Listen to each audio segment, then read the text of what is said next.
one, go. Good evening to all the delegates and our eminent speaker. Thank you for joining us this evening. I am Pallavi Sharma on behalf of Hetero Healthcare. Welcome you all for webinar on introduction to Bempedoic acid, non-statin, lipid lowering agent in the management of uncontrolled LDL-C. Lifestyle disease in our country is on rise and surprisingly moving towards chronic. We at Hetero Healthcare have always been at forefront along with your side to deal with such ailments. This evening, our esteemed and experienced doctors will share their clinical experience on the subject. Before proceeding further, do let me take privilege to introduce our eminent panelist, Dr. Chetan Shah Doshi. Dr. Chetan Shah has done MBBS, MD/DM in cardiology from prestigious St. GS Medical College and KEM Hospital of Mumbai. He is done Fellow of American College of Cardiology, Fellow of American College of Physicians, Fellow of European Society of Cardiology, and Fellow of Society for Cardiovascular Angiography and Interventions. Then went to USA where he did arrhythmia and cardiac EP fellowship from Michigan State University and University of Ottawa Heart Institute for 3 years from 1996 to 99. He is visiting professor of cardiology at the Michigan State University, USA. Dr. Chetan has experience of doing more than 7,000 angioplasties, including complex coronary interventions, has served as Vice President of Indian College of Cardiology for 2 years. He has more than 25 publications as first author in international journals and more than 50 abstract presentations in international meetings. He has given more than 200 guest lectures at national and international meetings. Dr. Shraddha Doshi, our warm welcome to you in the scientific talk. Dr. Shraddha is a consultant for diabetes, metabolic syndrome, and obesity management. She has completed her MBBS from MGM Medical College and Hospital, Navi Mumbai, done diploma in diabetology from Sir Gangaram Hospital, New Delhi, diploma in diabetes management by Apollo Medvarsity 2015, and done postgraduate diploma in diabetes management from UK. She voiced out on diabetes and associated topics for various continuing medical education programs. She founded DAB+ in May 2017, a holistic diabetic care center and multi-speciality health and diagnostic center named Care to Cure in October 2020. Dr. Shraddha holds many publications to his credit in various distinguished medical journals and scientific papers. So I welcome Dr. Shah and invite him to take over the session. Over to you, Dr. Shah.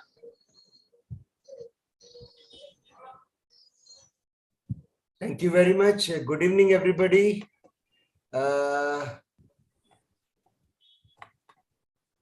Can you see the screen? Yes, sir. Yeah. Good evening, Dr. Shraddha. Good evening, sir. I'm very privileged to share this platform with you today. Yeah, I think we are meeting for the first time, and that too on a virtual platform. Yes, sir. Being so close in Ghatkopar. I'll make it a point to see you soon, sir. No problems, no problems. So good evening, everybody, and we will be talking about a new molecule called Bempedoic acid. Dyslipidemia has a major impact on cardiovascular morbidity and mortality. If you look at the burden of dyslipidemia on atherosclerotic cardiovascular disease, it's 25 to 30% in urban population and 10 to 15% in rural population, leading to a desirable cholesterol level to maintain cardiovascular disease risk within acceptable limits is the most important thing in the prevention and treatment of dyslipidemia. Dyslipidemia is essential. So prevention and treatment of dyslipidemia is essential for prevention of cardiovascular risk. Individuals in the age group between 30 to 40 years have high prevalence of dyslipidemia, which increases further after the age of 60 years. Indians are highly prone to develop atherosclerotic cardiovascular disease at an early age, with more severe form leading to poor outcomes as compared to Western population. 2/3 of the deaths due to non-communicable disease in India are caused by cardiovascular disease-related conditions and complications. So what are the desirable cholesterol levels? So we need total cholesterol less than 170, non-HDL cholesterol less than 120, LDL cholesterol less than 100, which can further go down to less than 70 in high-risk patients, and which can further go down to less than 55 in patients with very high risk and patients with already established atherosclerotic coronary cardiovascular disease, and we need HDL cholesterol more than 45. So what are the challenges and gaps in the management of cholesterol? So if we look at the ESC 2021 guidelines, LDL cholesterol plays a key role in the development of atherosclerotic plaques and subsequent cardiovascular disease. Many patients with hypercholesterolemia remain above the guideline recommended LDL cholesterol level threshold despite treatment with maximally tolerated statin doses, with or without the addition of non-statin agent, that is ezetimibe, and thus remain at elevated cardiovascular risk. High cholesterol and high triglyceride will lead to deposition, fatty deposition in the coronaries, and will lead to atherosclerosis. What are the current treatment options we have? We have statins. So most common statin used nowadays are atorvastatin and rosuvastatin. Mechanism of action is at the level of liver to remove the cholesterol from the blood.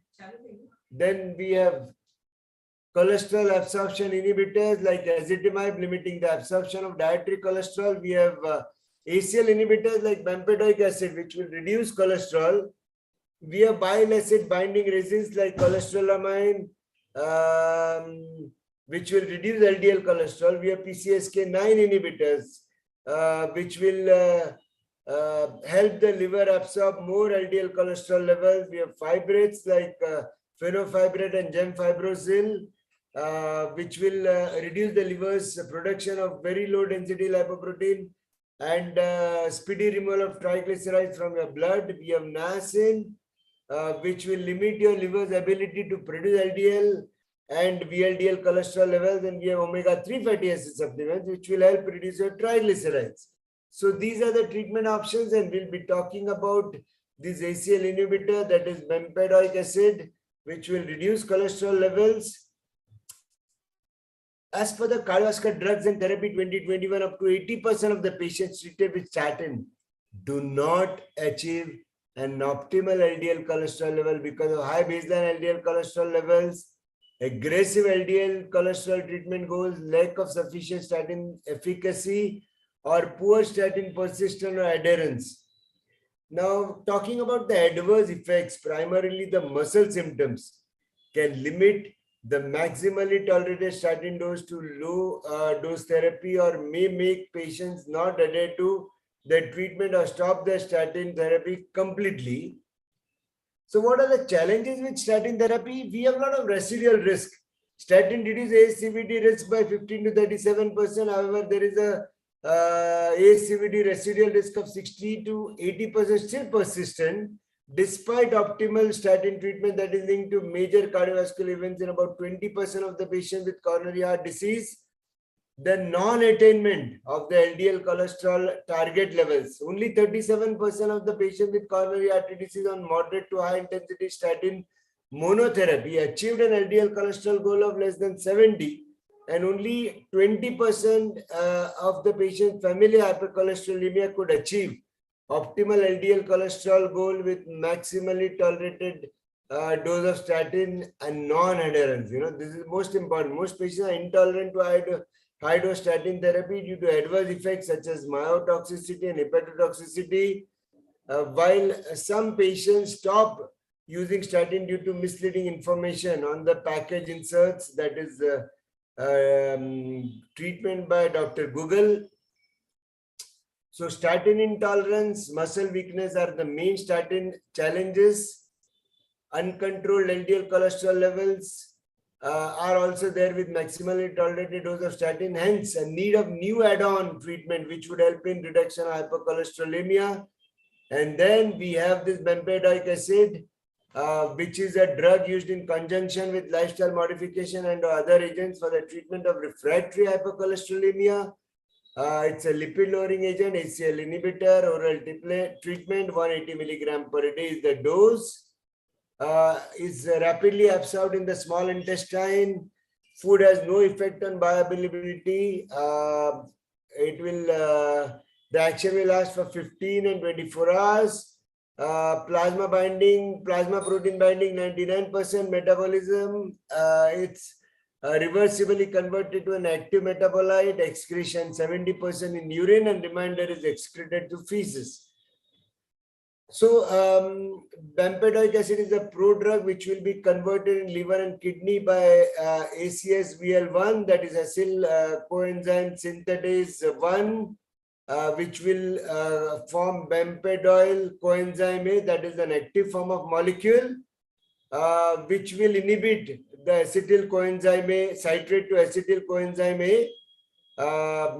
Just one pathway above the statin. Statin will inhibit the HMG coenzyme A, and this will inhibit the acetyl coenzyme A. Now, this particular enzyme is expressed mainly in the liver and the kidney, but not in the skeletal muscle or other tissues.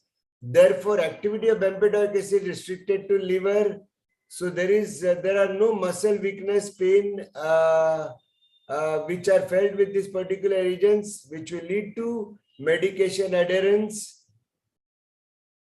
The activity of statin muscles potentially contribute to statin-associated muscle symptoms that occur in some patients, resulting in poor treatment adherence or restricting the use of low or moderate intensity statins. So we have FDA approved for this bempedoic acid as monotherapy in 2020 and combination ezetimibe as an adjunct to diet and maximally tolerated statin therapy in adults with heterozygous familial hypercholesterolemia or established atherosclerotic cardiovascular disease. So, as a monotherapy in patients with dyslipidemia, significant reduction in ApoB, non-HDL cholesterol and LDL cholesterol, greater reduction in HSCRP levels. In patients with type 2 diabetes mellitus, there is 43% LDL cholesterol level reduction, 41% reduction in HSCRP levels. And in both dyslipidemia and hypertension, significant lowering of LDL cholesterol level by 21% by 6 weeks and 25% decrease in patients with patients treated with bempedoic acid. So, with statin, reduction in LDL cholesterol level by 22%, safe and effective, along with statin therapy for additional lipid lowering. So, what are the indications? Hypercholesterolemia indicated as an adjunct to diet and maximally tolerated statin therapy for adults with heterozygous familial hypercholesterolemia or established atherosclerotic cardiovascular disease who require additional lowering of low density lipoprotein cholesterol. 180 milligram is the dose, as we already discussed. Simvastatin dose should not be exceeded beyond 20 and pravastatin should not be exceeded beyond 40, but we hardly use these drugs. The statins we use nowadays are atorvastatin and rosuvastatin, not to be used in pregnancy, lactation, and in pediatric population. The adverse reactions, most common incidence more than 2% or greater than placebo adverse reactions are upper respiratory tract infections, muscle spasms, hyperuricemia, back pain, abdominal pain, or discomfort, bronchitis, pain in extremity, anemia, and elevated liver enzymes. Hyperuricemia is elevation in serum uric acid levels have occurred. So assess uric acid level periodically as clinically indicated in all these patients who are treated with bempedoic acid. Now let's move on to the clinical trials. What evidence do we have in using bempedoic acid? So we have this clear study, clear harmony trial, clear wisdom trial, bempedoic acid in hypercholesterolemia, and bempedoic acid in type 2 diabetes mellitus patients. So we have this clear trial, one of the first trials which concluded that bempedoic acid was safe and well tolerated. The most common muscle-related adverse effects was myalgia, occurred in about 4.7% patients who received bempedoic acid. And this was conducted in 345 patients with a mean age of 65 years. We have clear harmony trial, This was a 52-week trial done in more than 2,200 patients with bempedoic acid added to maximally tolerated statin therapy, and they did not lead to higher overall incidence of adverse events than placebo and led to significantly lower LDL cholesterol levels. We have clear wisdom trials which had to look at effect of bempedoic acid versus placebo added to maximally tolerated statin on low density lipoprotein cholesterol levels in patients with high risk for cardiovascular disease. So among patients at high risk for cardiovascular disease receiving maximally tolerated dose of statin, the addition of bempedoic acid compared with placebo resulted in significant LDL cholesterol levels at 12 weeks. Then we have bempedoic acid and hypercholesterolemia. This was in about 1,200 patients. 180 milligram bempedoic acid versus placebo, and the primary endpoint was percentage change in LDL cholesterol level from baseline at 12 weeks.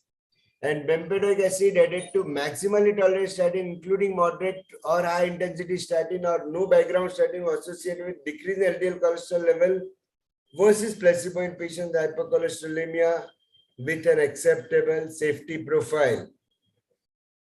Looking at the diabetic patients in type 2 diabetes, pre-diabetes and normoglycemia, this study was conducted about 3,600 patients with 180 milligram bempedoic acid from 12 to 52 weeks.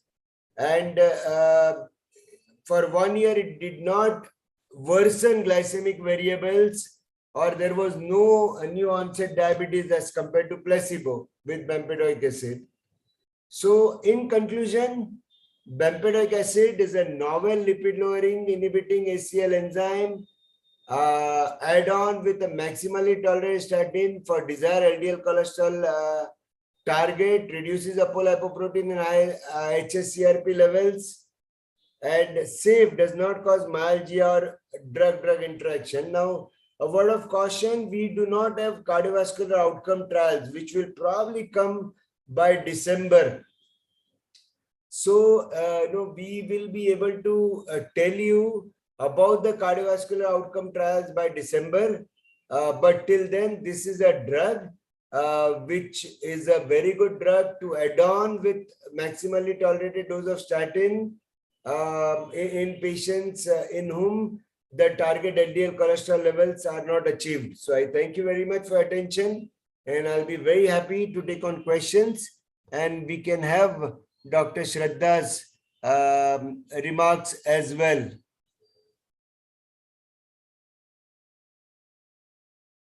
So Pallavi? Yes, sir. We have questions. Hi, yes, sir. I'm posting it. Yeah. So good evening, sir, again.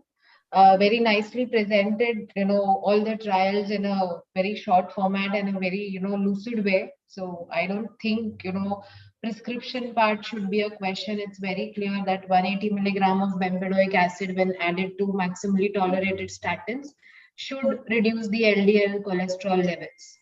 But sir, on a personal note, I'm sure you're using it. Any patient where the LDL cholesterols are not reducing, any patient profile did you find? See, to be very frank, it's a relatively new drug. It has come only for the last 35 days. I put them on, but I'm yet to have a concrete follow-up of most of my patients in order to opine that there is a significant reduction in LDL cholesterol level. There is a significant, there are no significant any muscle side effects or anything. So let's wait for some more time, right, to opine on my personal experience.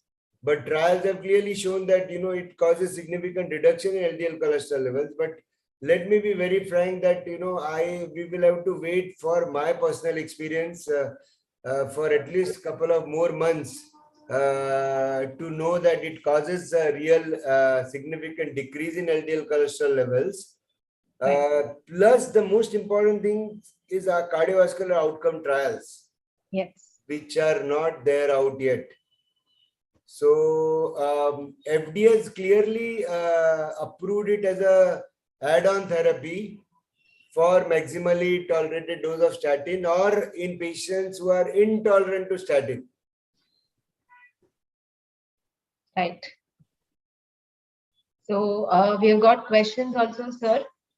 So the first one is the class of patients where this can be used.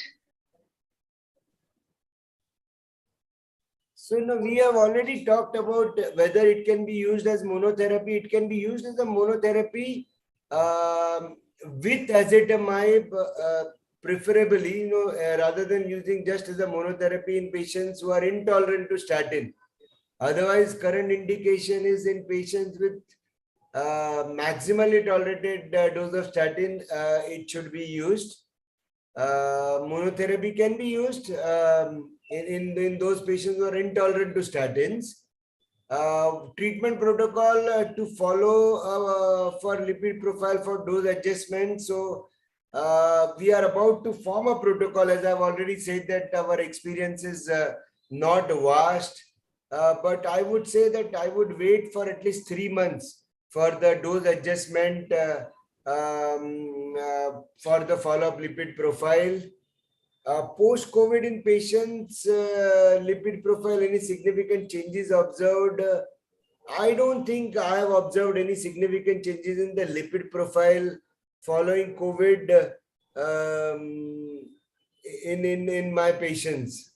Clinical observations, percentage of patients with diabetes has high LDL cholesterol levels. So I think Dr.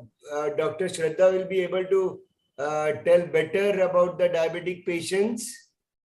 So post-COVID, definitely the diabetes profile has changed for a lot of patients. I'm seeing a lot of new cases post-COVID, some are steroid induced, but most of them have actually developed diabetes, probably because of the work from home lifestyle or the sedentary, no walking and lockdown effects and everything.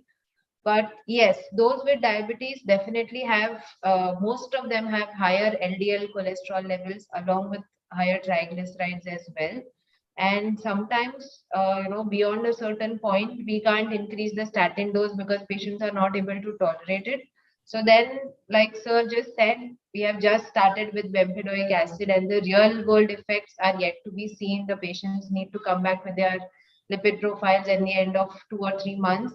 And that is when we'll actually see that how much more reduction we have seen. So it's a wait and watch thing.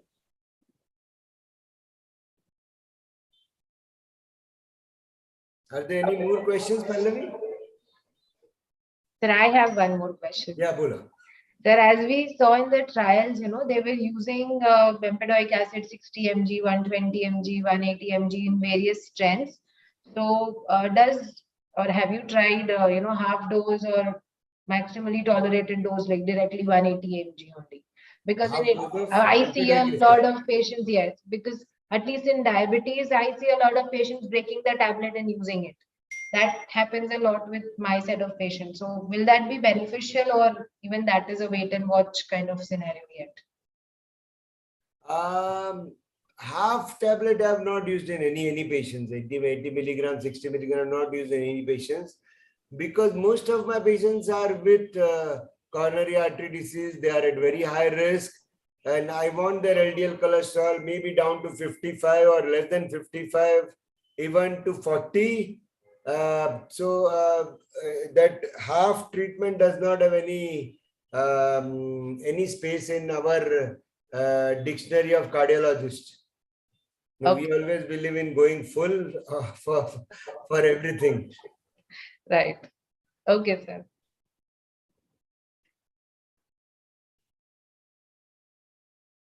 Pallavi, any more questions? So Pallavi, I have answered most of the questions which are there in the chat box.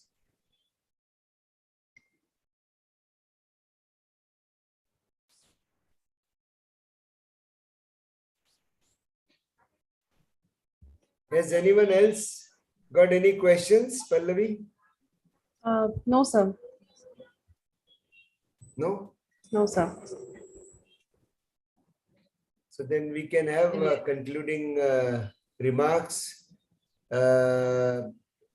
From my side, I think it's a very good drug without any significant side effects, and which will have a major impact in treatment of patients with atherosclerotic cardiovascular disease. Once the outcome trials are out, then it will have a huge impact in our treatment in addition to statin and ezetimibe.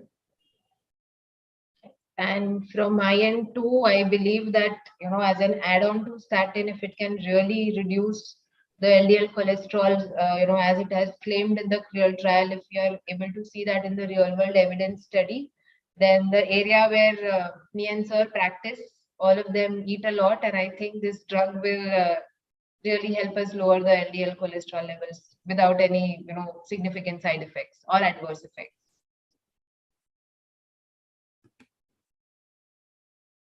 That would be all, sir. Yeah. So Pallavi, Srinivas, you can have a concluding remark from your side, and then we can leave the meeting. Yes, sir. So it was indeed a pleasure and honor having you in this event, sir.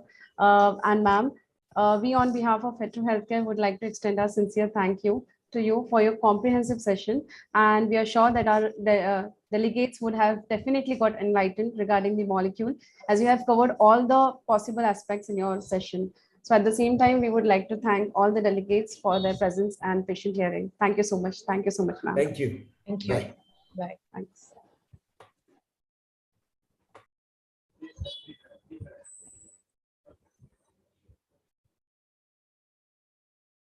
Srinivas. Srinivas, Yes, Siddhant. I believe that a video has been recorded. Can you please share with me those details? Siddhant, just a minute, Bendavan.